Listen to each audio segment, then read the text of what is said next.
I want to honor your time, so we're going to go ahead and get started.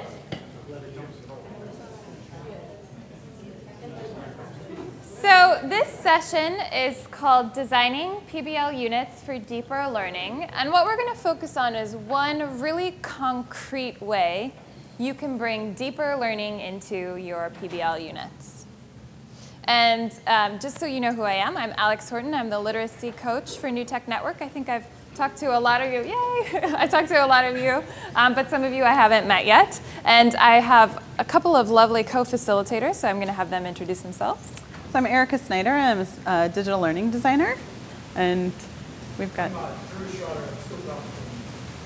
right. So let's start talking about deeper learning. Go team. Yeah. Oops. Okay, so as we get into thinking about what it means to design PBL units for deeper learning, we want to get your brains turned into maybe what you studied in college, if you went to college, or what was your previous experience in the career field before you entered the teaching profession. And so we'd like to take a few minutes to have you think about your specific discipline, whatever your discipline is, okay? And consider what thinking, questioning, reading, or writing is specific to that discipline. What skills happen for you either in your previous career or in your field of study before entering into education. Okay? So we're going to have you think about that and create a list that you will be sharing out in approximately 3 minutes. So if you need any additional writing papers, let us know and we'll get those for you. Take about 3 minutes to consider what does it look like to be a professional in your particular discipline.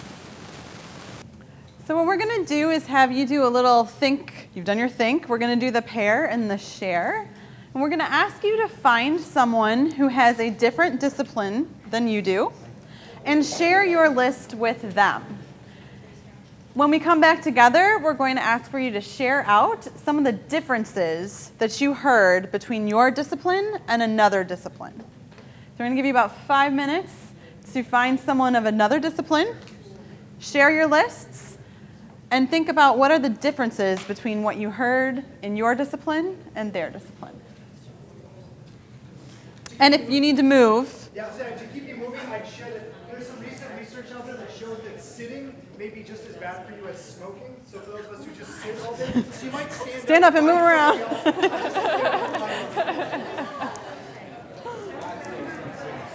We think about read for.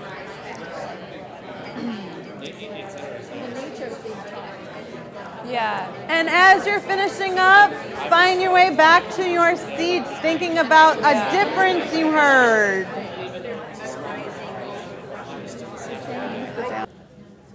So after your conversations, let's take 5 differences that we heard between your discipline and someone else's disciplines. So what are some of the differences that you heard during your conversations with the opposite discipline?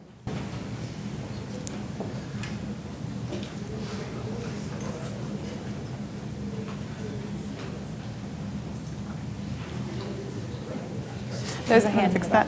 Yeah, I can get that. Diana, reading for analysis, and in my profession, reading for information and data collection and gathering. So what were the specific disciplines that you discussed? History and literature. Okay, great.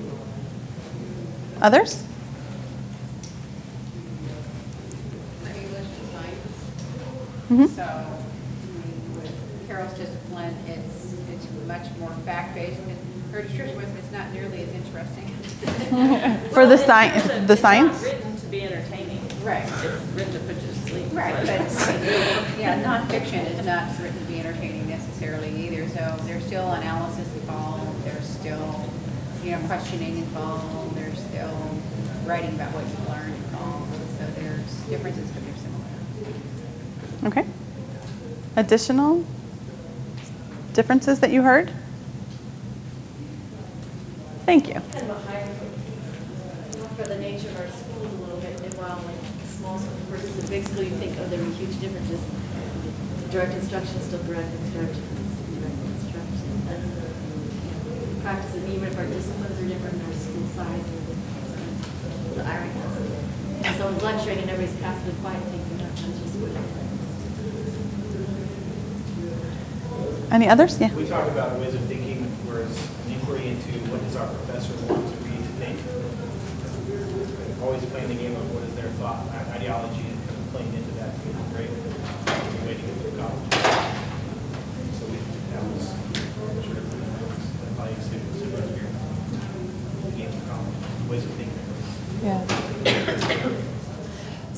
So putting aside for a moment how your discipline was taught, any differences between the two disciplines and the sort of the kinds of reading that you did, what you looked for when you read, the kinds of questions that you asked, maybe?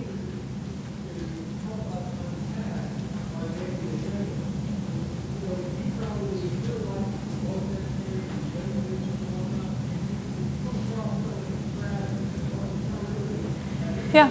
So I'm thinking about studying Spanish in college and becoming bilingual, and when you're reading certain articles, you're looking for those almost, sight words. You're thinking elementary education to understand the concept. So I think being bilingual and learning languages has very good things. So say a little bit more about that.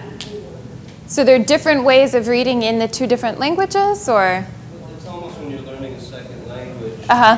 you go back and you ask the very lower level questions that elementary students may ask. Not that you don't push yourself to the higher order questions, but it's a different level and you're training yourself to become better. Okay, I gotcha. So as you're learning a new language, you're asking really different questions when you're reading than you might if you're a native English speaker and you're reading a work of English literature, for example. Gotcha. Yeah, absolutely. Yeah. I'll dovetail on that because at least, and I'm his doppelganger, at least in terms of that same experience of in reading, going from needing to understand specific words, and that's a stopping point to get into a place of general comfort and fluency where you may not know the specific word, but you understand it based on the context, so you feel yourself moving into a deeper level of fluency. And then maybe later you decide to go look the word up, but maybe you forget because you're immersed in what it is you're experiencing. One of the things that came up for us too is like reading a book front to cover, which was more common for her versus. Remind us of her discipline one more time. You were English and she was, right, okay. Something to pull out some specific information. And so one of the things that just came up now was reading something to create meaning, like reading as a means to create a theory in history or to retell an event, versus reading to pull meaning from, like the text itself has its own meaning that she's working to pull from. And I'm looking to create meaning by pulling things from text. Interesting.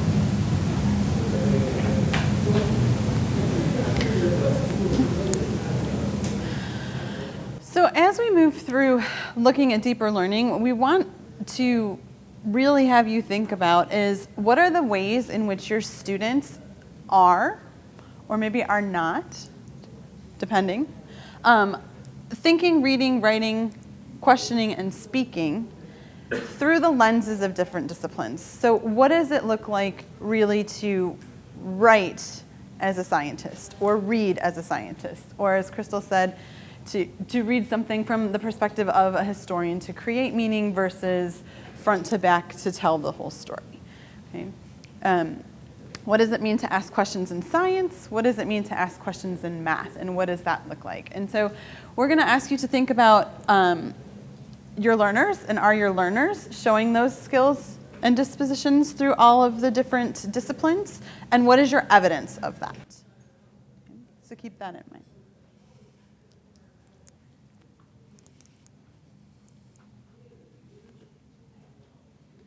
So we did this exercise to start you thinking about a couple of things: deeper learning and disciplinary literacy.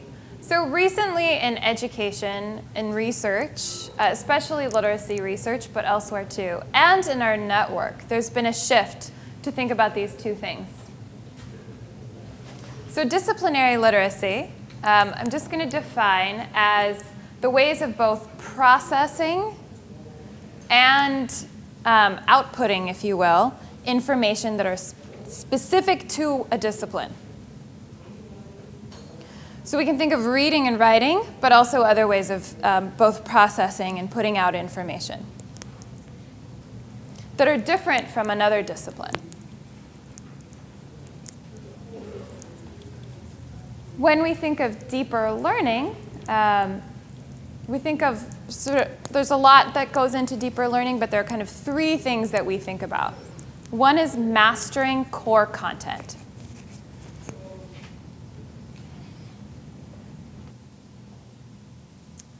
One is really solving problems, thinking about complex information.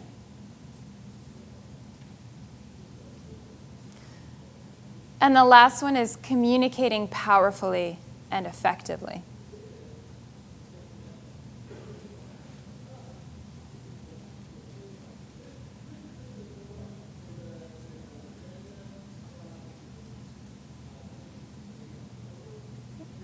So what I'd like you to think about with your elbow buddy, is there anything you'd add to these definitions? And what do you see as the overlap between the two?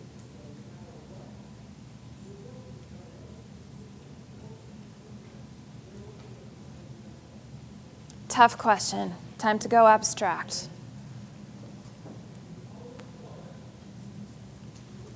Is there anything you would add to these definitions? What do you see as the overlap between the two? So I'm curious, what do you see as the overlap between deeper learning and disciplinary literacy? Would you guys share that? 1 and 3. Say more about that.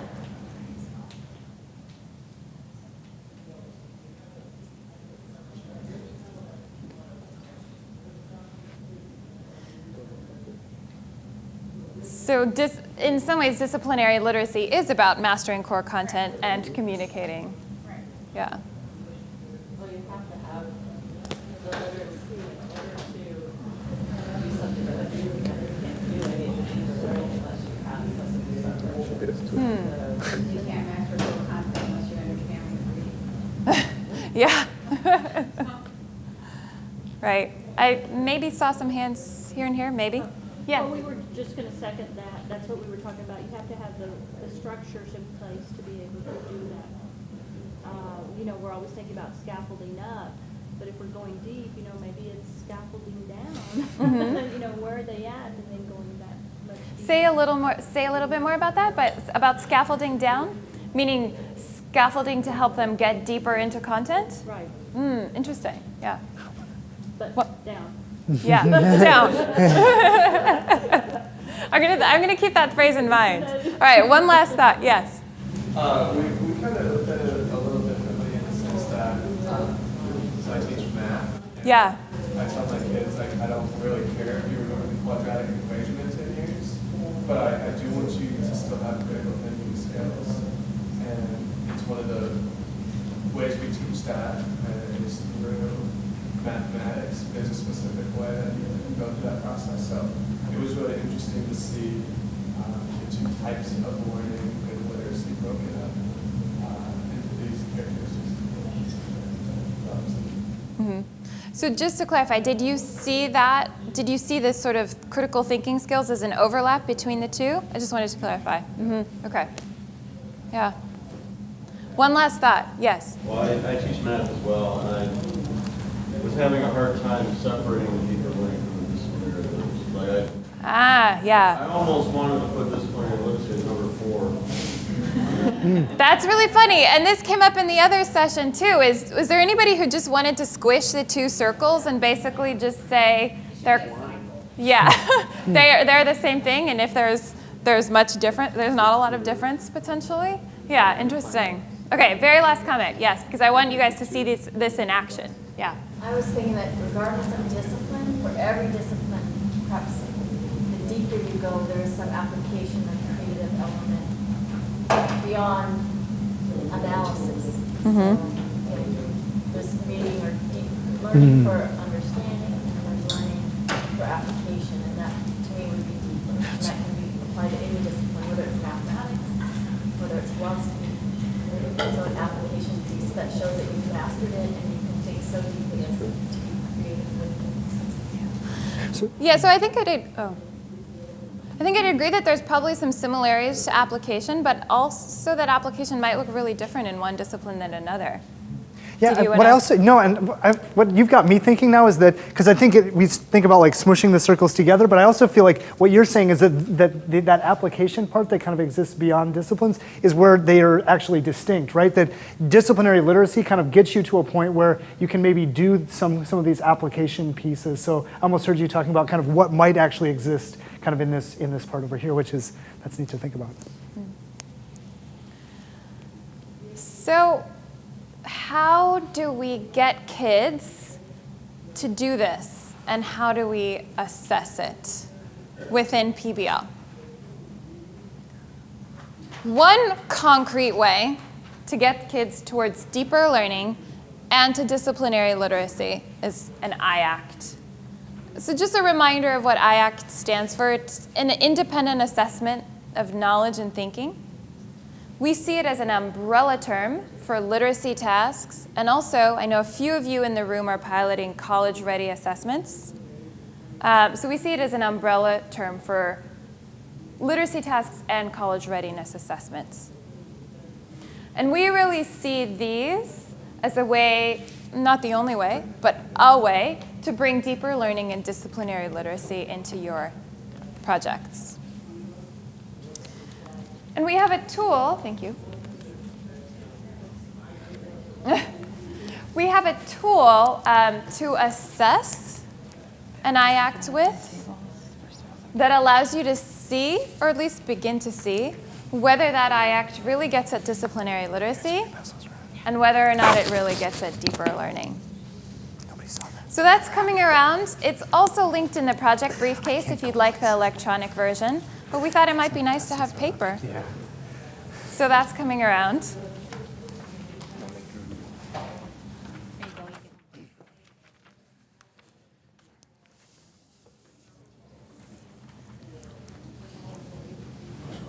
I just wanted to highlight a couple of descriptors that for me really get at, again, disciplinary literacy and deeper learning. So one is if you take a look in the core content section, you have to apply in a second. The second descriptor. The task addresses content central to the discipline, requiring students to build strong content knowledge. And then if you look in the, another one that really speaks to this for me is this first one in the authenticity section. The task requires students to do the kinds of reading and writing done by practitioners of the discipline and related professions.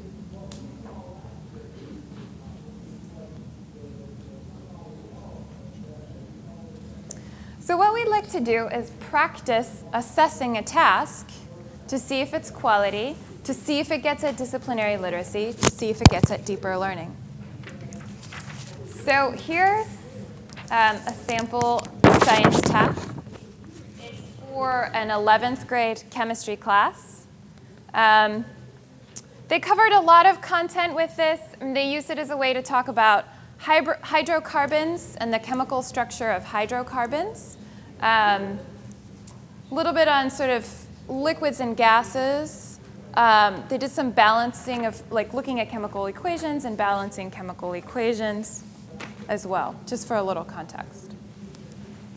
So take a look at that task. And what I'd like you to do is take a moment and assess the task using the checklist. I mean, you can check it off, write notes, however you'd like to do it. Some of the things you don't have enough information to assess, and that's okay. You can just leave those blank. Yeah, but and I'm just curious to see what you thought of this task. And So, I think IACT's providing is this more task, complete structure for scaffolding the reading of complex texts because you have to translate it into that would mean that maybe you piece checked of off written, a couple of things, but you know, there were a a lot written of product. things that you think, and this task should really do this, and it doesn't. That would mean a work in progress. Needs revision. Is this task good to go? You checked off most of the checkboxes. And you're thinking, yeah, this is a pretty good task. This task gets at disciplinary literacy and deeper learning. Or is this task exceptional, meaning you checked off pretty much everything and you checked off the exceptional boxes? If I could just get a little 1 to 3. So 1 meaning needs some work, didn't check off very much. 2, good to go. Hey, I checked off a lot of this. I think this is a pretty good task. 3 is exceptional. I checked off everything that I knew about anyway, and I checked off a couple of the exceptional boxes. All right? So what are you going to put up? And put them up. Just a general sense. Even if you're not 100% sure, think about that. All right, looks like we got some wide variety here. All right, I'd love to hear from a 1. Somebody who said, this is a 1, this needs some work. Yeah. Proficient student could finish that task in about 15 minutes. Just by Googling, is it good, is it bad, and putting those things together and not learn anything about hydraulic fracturing at all. Okay, so is there something on the checklist that you feel like you couldn't check off? Second one. Yeah, it's on. So it doesn't get at important core content? Okay. Maybe it sounds like for the analytical thinking skills, maybe? Well, it's understandable as written. Okay. Somebody who said this was a 2, this is a good task. And why you thought so? Yeah, absolutely. Well, the student has to know something about hydraulic fracturing, but if you didn't, you still have to research it. And then it's kind of disciplined content writing the task because you have to write an op-ed on a local paper. Then you have to argue your position on hydraulic fracturing and support it with evidence, and then you have to acknowledge both sides. Pros and cons. So was there something specific on the rubric that you checked off that you thought was, this is good to go? Text dependent. Appropriately challenging. Yeah. About specific, authentically engaged in rhetorical modes and practical writing centered to the discipline. Okay. And requires a written product. Yeah. Anybody say this was a 3, this was excellent, exceptional? Yes. I said a 3 because I actually think there's so much higher order reading and writing, but the scaffolding, I had no idea how that's going to be taught. I thought advanced placement, English language and composition, rhetoric, skill building. And I would probably start with each of these sentences as a step, like the author at the end. It's one, you have to understand what fracturing is. You have to understand if it's useful, can it be harmful in the environment. You have to be able to defend it with evidence. You have to be able to take a stand on the evidence. You have to be able to argue it, acknowledge it from the sides. And then you have to write it in the form of an editorial, like an opinion editorial, like you're an editor of an institution. You have to understand what those features of writing are like. So I think there's a lot to it. I just have no idea what this teacher's thinking about how they would unveil it. You can't just give it out the gate to kids. Yeah. You can't assume mastery. So knowing we don't have a lot of context for this and that we can't really assess the scaffolding, we can only just really look at the task. Just looking at the task, you're saying that this would require some higher order thinking skills. So you feel like you could check off that analytic thinking skills and content knowledge box. You're aiming for advanced, beyond proficient and emerging, and I would say to do that well. Yeah. Was there a thought you wanted to add to that? Well, being a science teacher, I felt like this could actually be used as a semester final paper. Because if what you were saying initially, this was a chemistry class, all of those different things they would need to know for chemistry to be able to they would I think part of what would need to be said there or in the scaffolding is you must use all of these things we've learned as part of the evidence. And then you're talking huge. And then it would definitely be a 3. So if they're really using scientific knowledge to support that position, you could get some deep analytical thinking there and include the content potentially. Does anybody want to disagree or agree with that? So what was it specifically in the task that you felt made it effective, or was there something specific that you checked off on the checklist? Well, I was just thinking from what you said that what we were talking about here is that if you added the content piece in it or required them to have this content knowledge that they had already learned, that there would be more that we could consider it for content. Yeah. But it really seemed like more of a literacy task the way that it's written out. Yeah. It's an interesting point. Like, I mean, you could go Google and get a list of the pros and cons and just stop there. I think if you really developed a position, really were thoughtful about the evidence you were using to support it, and you were giving good counter arguments, I think there's some possibility for some deep thinking there. So I will say that I assessed this as exceptional based on the knowledge that I had, knowing that I did not have full knowledge of how this was done, because I thought there was the possibility of including really strong content. Students would have to apply that content understanding in an interesting way, and because they have to make an argument supported by evidence. Any last thoughts on this task? One interesting point that came up in the other session that's interesting to think about is, do scientists really write like this? Yeah. So that's something interesting to think about. Maybe this might not be what scientists write. Is it still valid to write? It's something to debate potentially. Yeah. We would look at a writer like Michael Pollan, who writes a lot about food science. He's a journalist, but he deeply researches all the science about it. Write an argumentative piece or a book as well researched. So to me, it's just very higher order skill set if you do it wrong. Yeah. And scientists actually do give opinion pieces to other scientists, trying to get feedback and that kind of thing. It might not be for a paper, but it would be an opinion piece. I would also say that it's important to do the kinds of writing that scientists do more frequently as well. Okay. So now that you've got all this swirling around in your brain, we've talked about one concrete way you can really get at disciplinary literacy and deeper learning in a PBL unit. So now that that's all swirling around, I'm going to pass it over to my colleague, Drew. Okay, so just kind of as a little bit of a pivot in the session, I just want to kind of walk us back through what we've done, right? So we came in and we stopped and thought about what was our area of expertise in college, what did we study, and what did it really look like to think, read, write, argue in that discipline. We stopped and we kind of thought about that, and we compared that to what it looked like in other areas. And then we took a step back and said, okay, well, what's this? What do we mean by disciplinary literacy? What do we mean by deeper learning? And more specifically, kind of what's the overlap between those two things, and how do those two things intersect? How does one impact the other?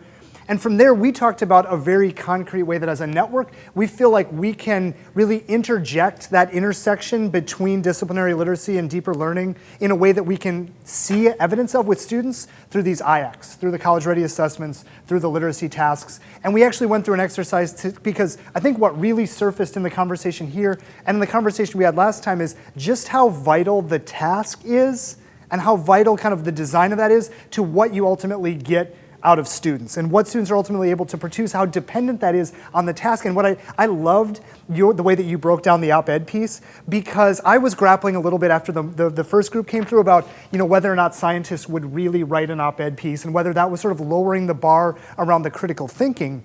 And I think what you helped me see was that it really depends on the level of nuance or the level of understanding the instructor brings to that type of task. So what you were thinking, what you imagined in terms of creating an effective op-ed piece involved essentially doing all of the work of a scientist and then translating that to a layperson, which is what Michael Pollan does, which is really hard work. It's really important work, and it's potentially really engaging work as well. So I think just that nuanced understanding of the task is actually what this task checklist is designed to help us do. It's designed to help us get this in the hands of our teachers and think a little bit about really what is the relative quality of that task.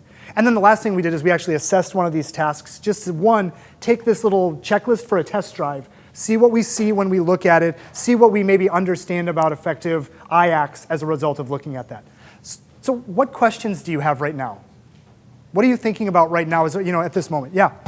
Well, one thing, when you guys brought up the comment that the first group did, is maybe scientists don't read or write that way. Okay, I'm a history teacher. I'm not going to read anything about science unless I'm actually, absolutely forced to, because it's not exciting.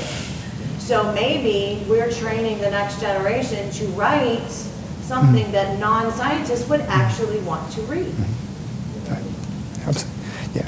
Yeah, so absolutely. I didn't think. Like, just because they're not doing it, and not saying that we're not supposed to have the right, like the profession of which, we're in, but are we not also trying to drive them and change the future at the same time with the new generation that's coming through? Well, and to kind of unpack that in, I think maybe kind of in two ways is, one, when we think about that, I would guess people in the sciences that's actually that's a frequent conversation in the sciences, is how do we write about how do we write about global warming so people understand this is something we need to think about? How do we write about issues of water pollution? How do we write about things that people in the scientific world are deeply concerned about, but that lay people are not necessarily having the same access to? So I'm guessing there's a layer of authenticity there. I think I would agree with that, but I think it would again go back to the point that was made here though, and I think the point Alix made about how important it is to make sure that students are doing the thinking of the discipline, right? And it's writing that we most often see our thinking made visible. That's one of the big reasons why we've pushed IACTs, because we want deeper learning happening in schools. And frankly, writing is not only what colleges look for and what the workplace says we need kids that can do, but it's the most tangible, portable way that kids can show their deeper learning. So it's just a really efficient way to go about doing that. I think Alix's point is, and to your point around the op-ed piece, if you were going to write an effective op-ed piece, you'd have to do all of the thinking of a scientist. You might not write it in one of those dry scientific papers. You might you might do that thinking in one form, maybe one of those really nice graphic organizers that's in the Echo Resource Library about how you translate your reading into your thinking, into your writing, right? You'd have to do that thinking somewhere and then actually translate it into something that a layperson can understand. Yeah. As a science teacher, when you write an information, you do the research, get the evidence, and remember, just because you're a science person writing something, you're always writing to an audience. It could be an audience in a journal, it could be an audience in a classroom, it could be an audience in a textbook. So whatever it is you're doing, you're still writing to an audience. So an op-ed piece is writing to a particular audience. And so again, I think we're seeing how in task design, right, the question you're asking, the product you're asking them to express it in, it's in the tweaking of that task design that you get to that deeper literacy, that kind of deeper learning in the content area. I'm curious, because I want to make sure we have a little bit of time for some next steps on this. So I'm curious what else people are thinking about right now. Yeah. So kind of where we are with our staff, just year one, we talked about creating assignments that are engaging with reading and writing. But we gave something like that out of the gate. And teachers are prone to scaffold it with so many micro-managed tasks that you might decrease the enthusiasm because you just almost meticulously tasked it. So I always struggle with that. Like, how do you keep them highly engaged and then do all this deep work that to really write good analytical writing takes a lot of steps. So one thing. Great. So not only, and what we're going to do in a moment here is kind of break off and pursue some next steps kind of in smaller groups. So one direction I hear people thinking is like, okay, this task is great, what students are being asked to do is great, but how do we scaffold that in a way, not only that I'm scaffolding the work that they're doing, but I'm actually scaffolding their experience of the problem so that they don't shut down right from the start. So that's one topic, right? What else do people want to pursue after this? What else feels like a useful next step?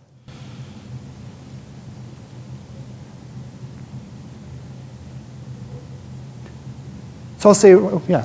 So I'm trying to wrap my head around like the critical friends process, and we've already pulled in the 6A rubric to use that, but I'm wondering, is there some way that we could use this in project as well? Absolutely. Matt, I'm wondering if that's fitting in with the conversation we were having over here. So when we were in the break there, Matt sort of asked about sort of the project, how this impacts teacher project design. You know, do you take an existing project and try to squeeze one of these in? Do you take this and then try to build a project around it? And ultimately we came to the conclusion that, oh my gosh, this means we have to redesign a lot of our projects, right? So maybe another topic is sort of how do we help teachers think about where in a teacher's planning process can we help them think about where to effectively do this and how to do it in a way that it feels a little more integrated? Does that feel like a useful topic?